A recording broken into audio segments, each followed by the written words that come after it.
الحمد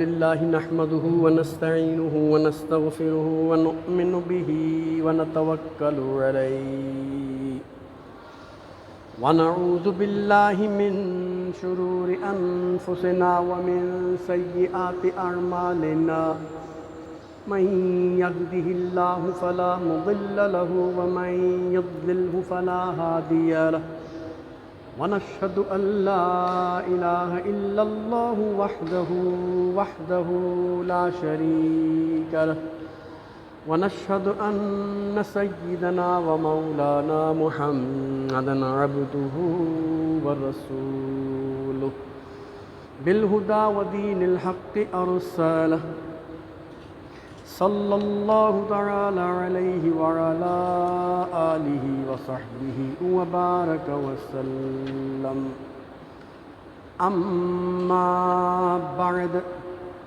فأعوذ بالله من الشيطان الرجيم بسم الله الرحمن الرحيم فبشرناه بغلام حليم فلما بلغ معه السعي قال يا بني إني أرى في المنام أني أذبحك فانظر ماذا ترى قال يا أبت افعل ما تؤمر ستجدني إن شاء الله من الصابرين آمنت بالله صدق الله مولانا العظيم وصدق رسوله النبي الكريم ونحن على ذلك لمن الشاهدين والشاكرين والحمد لله رب العالمين۔ حمد و صلاۃ کے بعد قرآن مجید فرقان حمید کے 23ویں پارے میں سے سورہ صافات کی آیت نمبر 101 کا ایک حصہ میں نے آپ کے سامنے تلاوت کرنے کا شرف حاصل کیا ہے۔ اللہ تبارک و تعالیٰ سے دعا ہے کہ وہ مجھے اس آیت مبارکہ کے حوالے سے حق کہنے، آپ کو سن کر سمجھنے، یاد رکھنے اور اس میں سے حاصل ہونے والی گفتگو کے ذریعے اپنے عقائد، اپنے اعمال، اپنے معمولات کی اصلاح کی توفیق رفیق مرحمت فرمائے۔ وما توفیقی الا باللہ العلی العظیم۔ الحمدللہ آج ہم ماہ ذوالحجۃ الحرام میں موجود ہیں اور آج اس کا پہلا جمعہ ہے، اور یہ ماہ مقدس ہم مسلمانوں میں ایک عظیم قربانی جو حضرت ابراہیم علیہ السلام اور حضرت اسماعیل علیہ السلام نے مل کر اللہ کی حضور پیش کی تھی، اس کی یاد منانے کے لیے کی جاتی ہے۔ تو مختصر واقعہ میں آپ کے سامنے پیش کرنے کی کوشش کرتا ہوں اور اس میں سے جو تھوڑے بہت ہمیں سبق حاصل ہوتے ہیں اس پر بھی کچھ گفتگو کرنے کی سعادت حاصل کروں گا۔ چنانچہ آج 4 ذوالحجۃ الحرام 1444 ہجری کے مطابق 23 جون 2023 یہ نشست لے کر میں آپ کے سامنے حاضر ہوا ہوں۔ اللہ تبارک و تعالیٰ نے قرآن کریم میں حضرت ابراہیم علیہ السلام کے کچھ واقعات بیان فرمائے ہیں، اور ان واقعات کی روشنی میں ہمیں یہ پتہ چلتا ہے کہ اللہ تبارک و تعالیٰ نے جس طرح دیگر انبیاء علیہ السلام کو مختلف آزمائشوں میں مبتلا فرمایا اور ان کے امتحان لیے، اسی طریقے سے حضرت ابراہیم علیہ السلام سے بھی مختلف امتحان لیے اور ان کی آزمائش فرمائی۔ اچھا، دیگر انبیاء علیہ السلام کی جو آزمائشیں تھیں اس کو اگر ہم دیکھیں تو ہمیں عام طور پر یہ ملتا ہے کہ قوموں میں تبلیغ کرنے پر جن تکلیفوں کا انہیں سامنا کرنا پڑا اس حوالے سے زیادہ واقعات بیان کیے گئے ہیں، لیکن حضرت ابراہیم علیہ نبینا علیہ صلوٰت والسلام کے ساتھ جو آزمائشیں آئیں ان میں کفار و مشرکین کی طرف سے آنے والی تکالیف کے علاوہ خاندانی طور پر،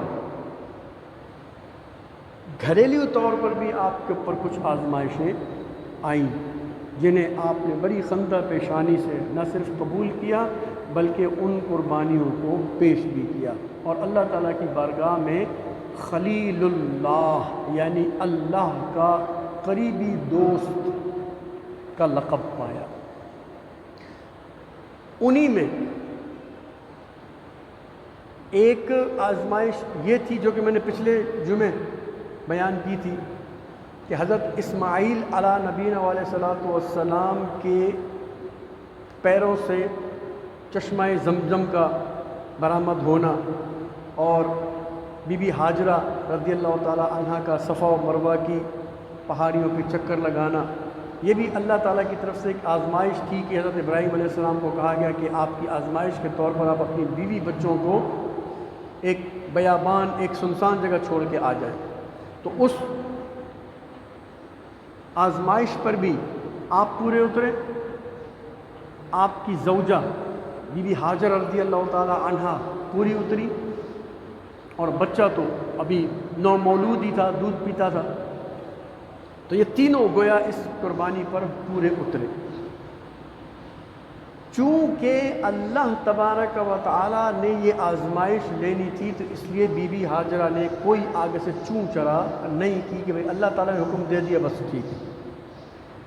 اسی طریقے سے اللہ تعالیٰ ایک اور آزمائش کا ذکر فرما رہا کہ وہ بچہ جس کے پیروں کی ایڑیوں سے آب زمزم کا چشمہ برآمد ہوا تھا، فلما بلغ معه السعی، جب یہ بچہ اپنے والد کے ساتھ کام کرنے کے قابل ہو گیا، یعنی اتنا بڑا ہو گیا کہ اپنے باپ کا مختلف کاموں میں ہاتھ بٹا سکے، جیسے آدمی بچہ جو ہے وہ 7، 8، 10، 12 سال کا ہو جاتا ہے تو اپنے ماں باپ کے ساتھ چھوٹے موٹے کام کرتا رہتا ہے۔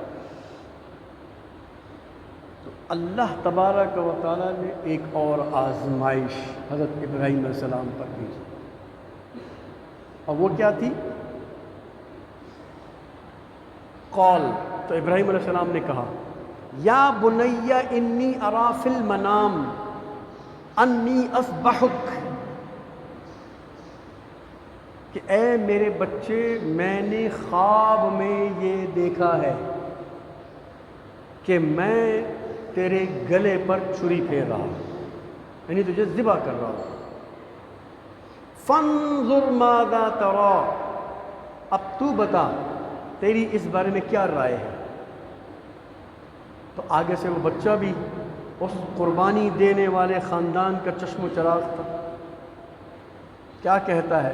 یا ابتی، قال یا ابت افعل ما تؤمر، اے ابا جان آپ وہ کر گزریے جس کا آپ کو حکم دیا جاتا ہے۔ رہی میری بات، ستجدنی انشاء اللہ من الصابرین، کہ آپ مجھے صابر پائیں گے، صبر کرنے والا پائیں گے، کوئی واویلا کرنے والا، کوئی شور شرابہ کرنے والا، کوئی اللہ کے حکم میں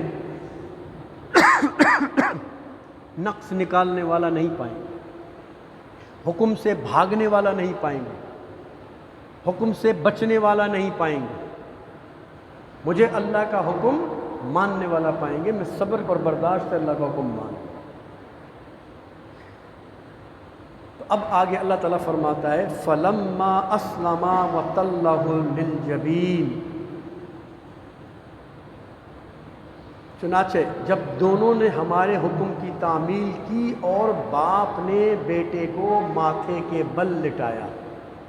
عام طور پہ جب کسی جانور کو ذبح کیا جاتا ہے نا تو اس کی گردن تو گلا سامنے کی طرف ہوتا ہے، اس کا سر زمین کی طرف ہوتا ہے اور گلا سامنے ہوتا ہے تاکہ چھری ترنے میں آسانی ہو، اور طریقہ بھی یہی ہے۔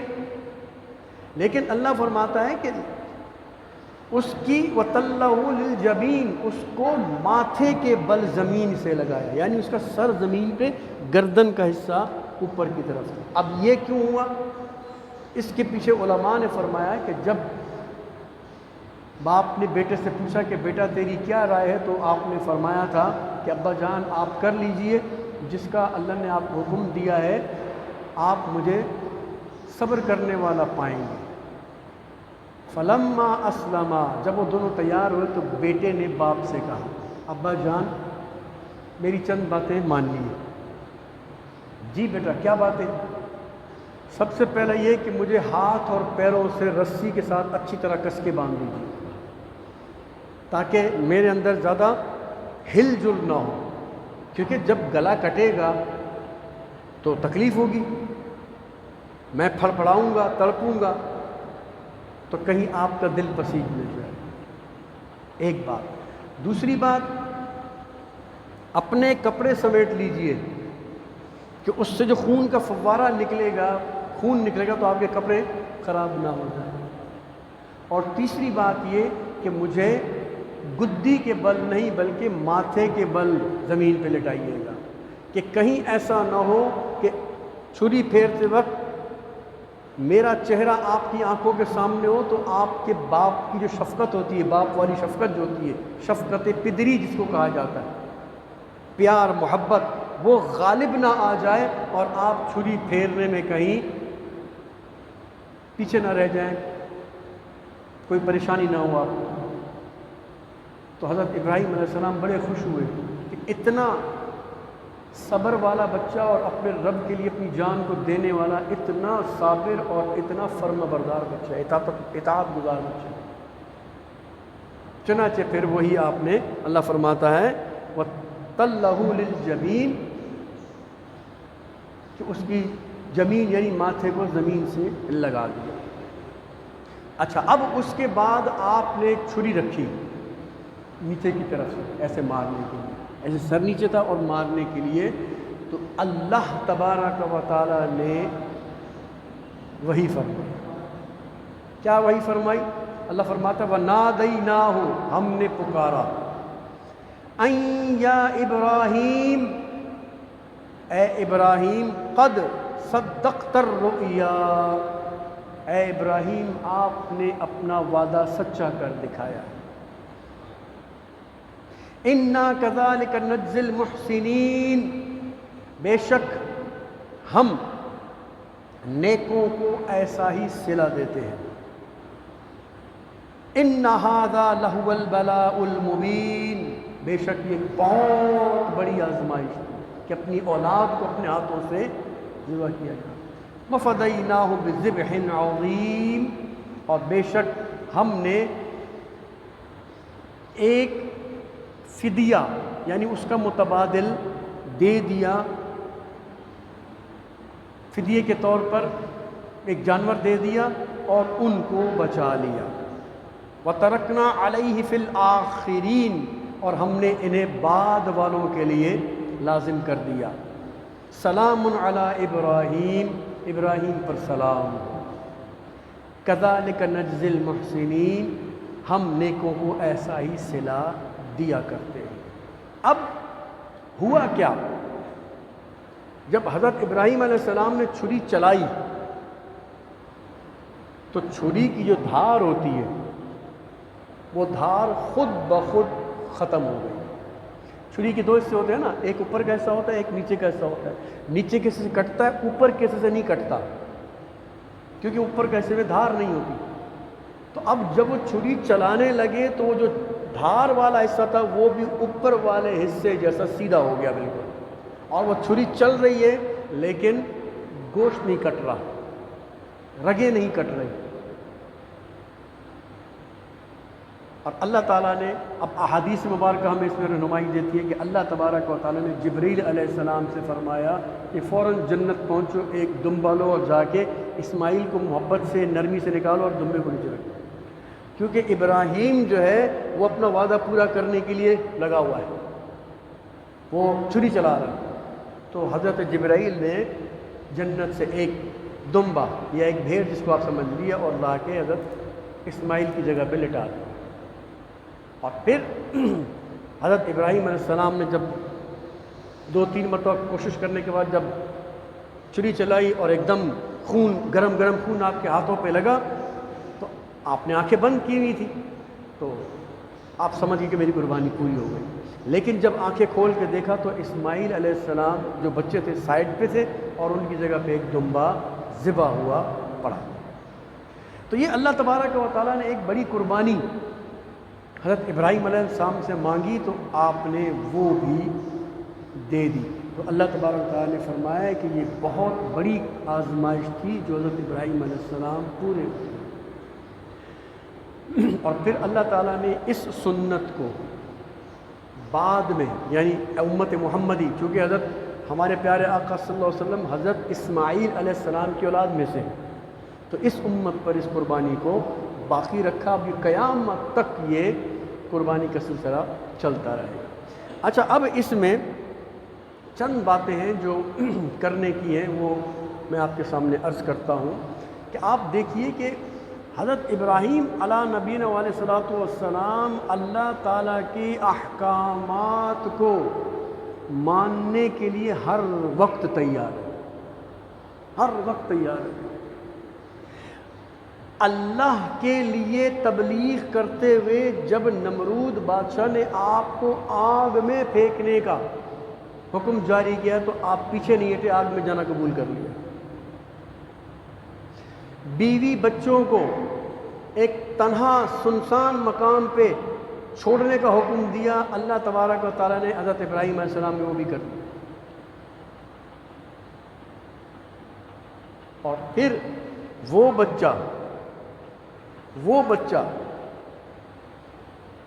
جو کتنی عمر گزر جانے کے بعد پیدا ہوا۔ ہمارے ہاں شادیاں ہوتی ہیں، عام طور پہ سال، 1.5 سال، 2 سال میں بچے ہو جاتے ہیں، پہلا بچہ ہو جاتا ہے۔ لیکن کسی کے 2 سال 3 سال ہو جائیں تو گھر والوں کو فکر ہوتی ہے، کیوں، کیا مسئلہ ہے، چیک کراؤ، علاج معالجہ کراؤ۔ لوگ کرتے، ڈاکٹروں کے پاس جاتے ہیں، حکیموں کے پاس جاتے ہیں، دم درود کراتے ہیں، تعویذ کرواتے ہیں، بھی اولاد نہیں ہو رہی۔ اسی طرح بعض کے گھر میں 2 سال بعد 4 سال بعد، 6 سال بعد، 8 سال بعد، 10 سال بعد، 15 سال بعد اولاد ہوتی، بعضوں کی ہوتی ہی نہیں۔ اچھا، اب اولاد جتنی تاخیر سے ہوتی ہے، اگر کسی کو شادی کے 10 سال کے بعد اولاد نصیب ہو تو اس کو پیاری کتنی ہوتی ہے۔ کسی کو 20 سال کے بعد شادی کے 20 سال کے بعد پہلی اولاد نصیب ہو، اس کو پیاری کتنی ہوتی ہے۔ اب حضرت ابراہیم علیہ السلام کی اولاد اسماعیل علیہ السلام، کیا آپ جانتے ہیں کتنے سال کے بعد ہوئی تھی شادی کے؟ 80 سال کے بعد۔ 80 سال کے بعد،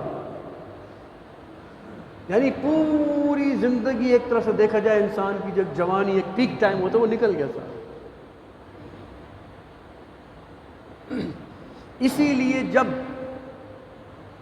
فرشتوں نے آ کے حضرت ابراہیم علیہ السلام کو اولاد کی بشارت دی نا، تو آپ کی بیوی حیران ہو گئی اور کہنے لگی اب تو میں 70-80 سال کی بوڑھی عورت ہوں، اب مجھ سے کہاں اولاد ہوگی؟ اولاد پیدا کرنے کی ایک عمر ہوتی ہے، جسم میں جان ہوتی ہے، طاقت ہوتی ہے، تب اولاد ہوتی ہے۔ اور میں تو 70-80، میرا میاں 80 سال کا تقریباً ہو چکا ہے اور میں بھی تقریباً 70-75 سال کی ہوں، اب اس عمر میں کون سی اولاد ہوتی ہے؟ اور ہم لوگ ہر کوشش کر کے دیکھ چکے ہیں، نہیں ہوئی۔ تو فرشتوں نے آگے سے کہا کہ آپ اللہ کی قدرت میں تعجب کر رہی ہیں؟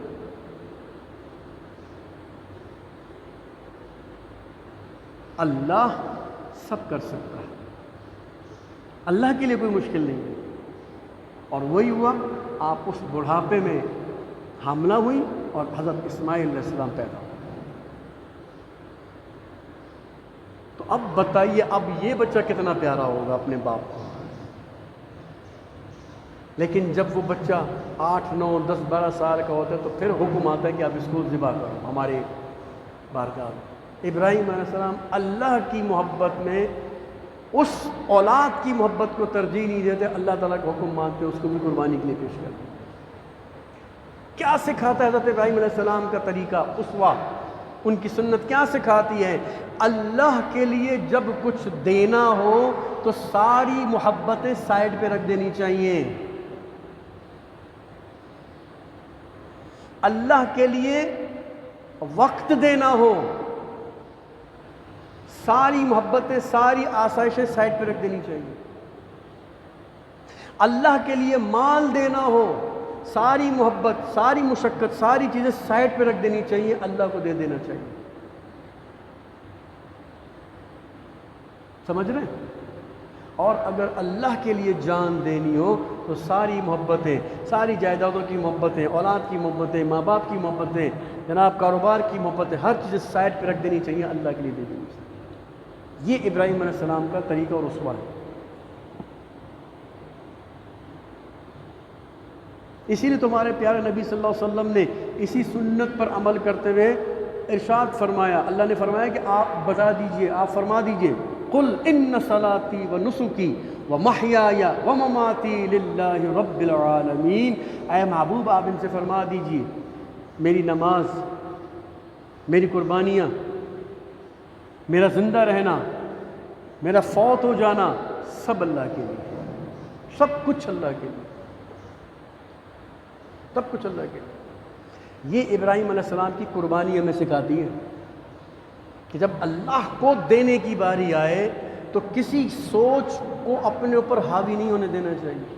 پیسے کم ہو جائیں گے، مال کم ہو جائے گا، اتنی زکوٰۃ بن رہی ہے، یہ ہو جائے گا، فلانا غریب ہے اس کو دے دوں گا تو اتنے پیسے کم ہو جائیں گے، یوں ہو جائے گا، وہ ہو جائے گا۔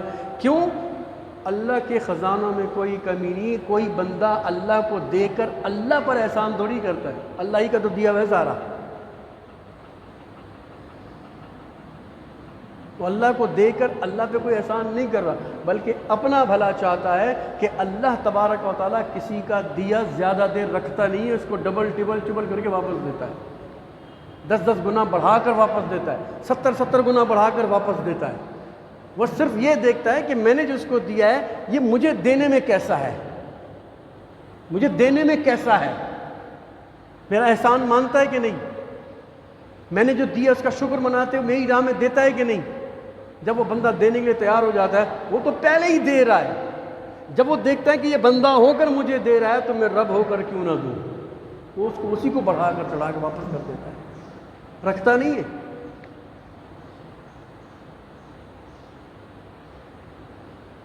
تو یہ ابراہیم علیہ السلام کا اسوہ ہے، یہ ان کا طریقہ ہے، یہ ان کی سنت ہے کہ جب بھی اللہ کی پکار آئے اللہ کی طرف دوڑو۔ تو اے مسلمان، اے قربانی کرنے والے، تجھے قربانی تو یاد ہے، تجھے تو دمبا کاٹنا یاد ہے، تجھے تو بکرا کاٹنا، بکری کاٹنا یاد ہے، گائے کاٹنا یاد ہے، بیل کاٹنا یاد ہے، اونٹ کاٹنا یاد ہے، لیکن ابراہیم علیہ السلام کا وہ حکم ماننا وہ یاد نہیں ہے، وہ فلسفہ یاد نہیں جو باپ بیٹے کے درمیان ہوا، وہ قربانی دینے کا جذبہ وہ یاد نہیں ہے۔ کیوں؟ اس لیے کہ قربانی تو سال میں ایک دفعہ ہمیں آواز دیتی ہے کہ آؤ قربانی کرو، لیکن مؤذن 5 وقت روزانہ آواز دے رہا ہوتا ہے کہ آؤ اللہ کی طرف، آؤ اللہ کی طرف، آؤ بھلائی کی طرف، آؤ نماز کی طرف، لیکن کتنے آتے ہیں سب جانتے ہیں، سب کو پتہ ہے، سب کو پتہ ہے۔ تو کتنا وہ اللہ کی مان رہا ہے، کتنا وہ اللہ کی طرف متوجہ ہے۔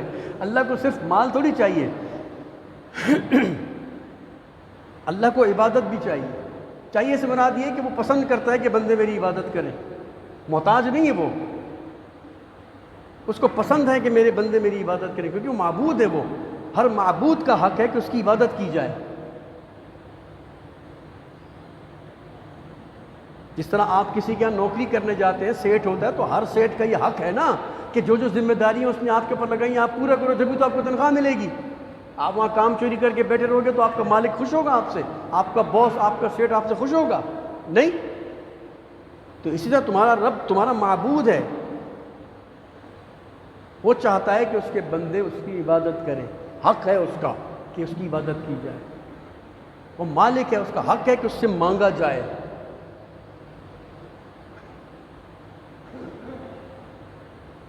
تو میرے بھائیوں، اچھا، اسی طریقے سے اب میں ایک اور بات بھی کر دیتا ہوں. ہم جب قربانی کے حوالے سے مسائل پڑھتے ہیں تو آپ دیکھو قربانی کے مسائل میں ہمیں کہا جاتا ہے کہ جانور میں کوئی عیب نہ ہو.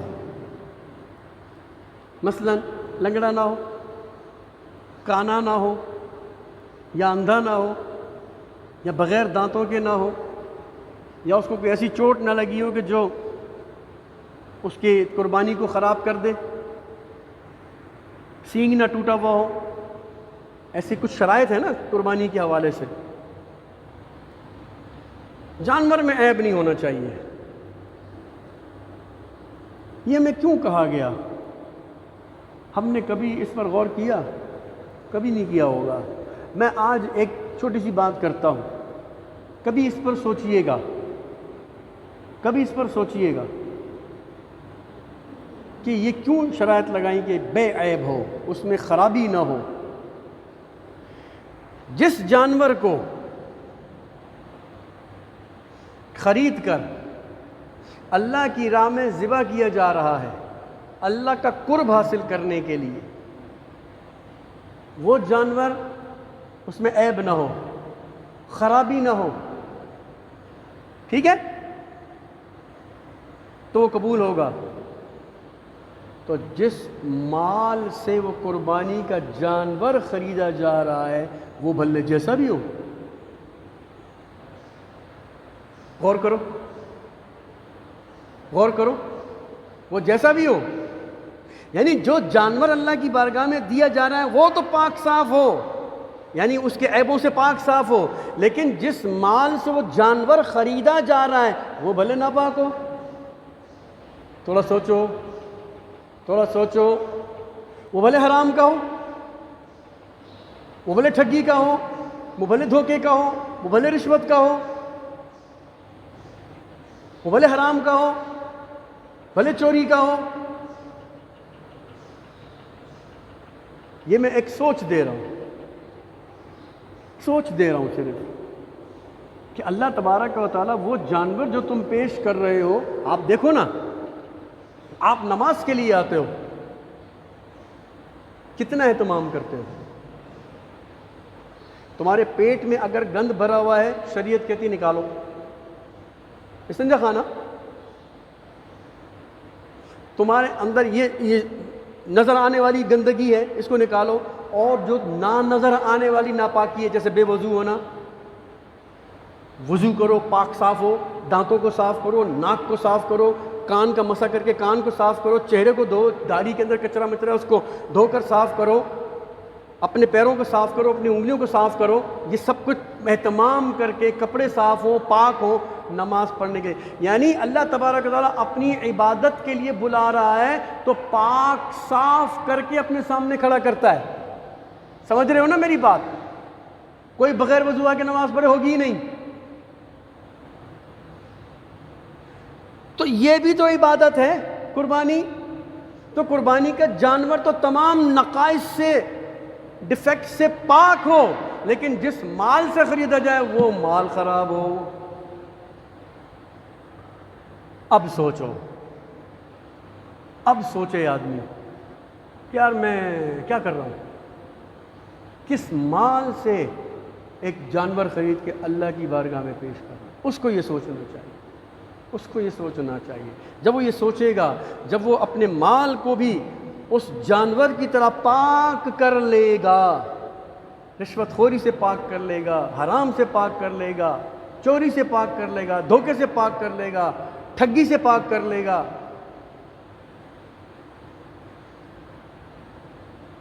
اب بتاؤ اس خریدے ہوئے جانور کا مقام قیامت کے روز کیا ہوگا.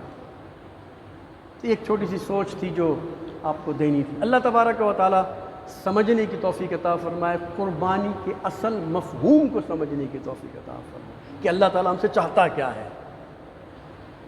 ہم نماز پڑھنے آتے ہیں، ہم رمضان کے روزے رکھتے ہیں، ہم دیگر عبادات کرتے ہیں، ہم حج کرتے ہیں، عمرہ کرتے ہیں، اکثر ہمارے پاکستانی بہت سارے کام نیک کرتے ہیں، لیکن اس کے پیچھے اللہ ہم سے چاہتا کیا ہے اس پر بہت سے لوگوں کی نظر ہی نہیں ہوتی. حج پہ جا رہا ہے تو جناب پہلے ہی حج مبارک کے بورڈ، دعوتیں، فلانا ڈھمکانا، یہ وہ، حالانکہ گناہ بخشوانے جا رہا ہے، وہ بہت بڑا کارنامہ انجام دینے نہیں جا رہا، اپنے گناہ بخشوانے جا رہا ہے۔ اور اتنی تشہیر، اتنا شور شرابہ، اور اب تو کیا نحوست آئی ہوئی ہے، وہاں حج پہ گھوم رہے ہیں تو وہاں سیلفیاں بن رہی ہیں، تو وہاں خانہ کعبہ کے پاس کریں تو وہاں سیلفیاں بن رہی ہیں، جمرات کے پاس کریں تو وہاں سیلفیاں بن رہی ہیں، صفا مروہ پہ تو وہاں سیلفیاں بن رہی ہیں، الغرض سیلفیاں، یعنی صرف سیلفیاں بنانے کے لیے لوگ جا رہے ہیں عمرے پہ اور حج پہ۔ حج پتہ نہیں کہاں گیا، وہ سیلفیوں کے اندر ہی گم گیا، سیلفیوں کے اندر حج گم گیا۔ تو بندہ وہاں اس کام کے لیے تھوڑی گیا یار۔ تو اللہ کیا چاہتا ہے اس کا پتہ نہیں، میں کیا چاہتا ہوں اس کا پتہ ہے۔ دیکھ لو بھائی، میں فلانی جگہ پہ کھڑا ہوں، میں فلانی جگہ پہ کھڑا ہوں، میں فلانی، میری یادگار، اس یادگار کا کیا کام جو تمہارے کسی کام ہی نہ آئے؟